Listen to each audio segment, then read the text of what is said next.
পশ্চিমবাংলার মানুষের আর অপমানের শেষ নেই। সবচেয়ে প্রিমিয়ার যেগুলো institute, medical college, law college আর ম্যানেজমেন্ট কলেজ, সেখানে যদি এই ধরনের দুর্ভাগ্যজনক আর নক্কারজনক ঘটনা হয়, বাঙালি হিসাবে আর কি মাথা উঁচু করে আমরা বাংলার বাইরে পরিচয় দিতে পারবো? আজকে সেই সংকটের সময় এসে গেছে। সারা পশ্চিমবাংলার লোককে এটা ভাবতে হবে যে কারা সরকার চালাচ্ছে। মমতা ব্যানার্জির কোনো স্টেটমেন্ট আমরা দেখি না।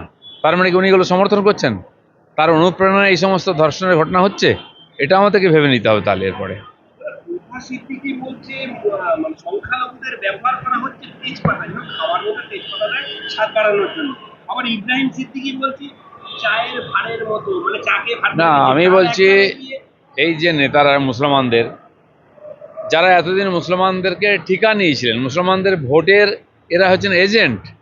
টিএমসি, সিপিএম, কংগ্রেসকে বারবার জিতিয়ে নিয়ে এসছেন। আজ যদি ব্যবহার করা হয় মুসলমানদেরকে, তেজপাতা হোক বা এঁঠো ভাঁড়, তার জন্য তোহা সিদ্দিকীও দায়ী আর বাকি নেতাও দায়ী। আজ মুসলমানদের প্রশ্ন করা উচিত। নিজেদেরকে তারা মুঘলদের পরম্পরার মনে করেন, উত্তরপুরুষ মনে করেন সেইভাবে, কিন্তু এত ক্রিমিনাল কেন মুসলমানরা? এত অশিক্ষিত কেন? কেন মুসলমানের ভ্যানওয়ালার ছেলেকে ভ্যানওয়ালা হতে হবে, ফলওয়ালার ছেলেকে ফলওয়ালা হতে হবে? কেন তার ডাক্তার, ইঞ্জিনিয়ার, প্রফেসর, লয়ার হবে না কেন? আজকে তোহা সিদ্দিকীকে প্রশ্ন করুন, কেন দিদির পায়ের তলায় বসে আপনি একজন পীরজাদা হয়ে তার চামচাগিরি করেন? কেন? আর আজকে কালকেও হয়েছে, আমি যেখানে থাকি ভাঙড়েতে বোমবাজি হচ্ছে, মরছে। কে বোম মারছে আর কে মরছে, কে জেলে যাচ্ছে? সব মুসলমান।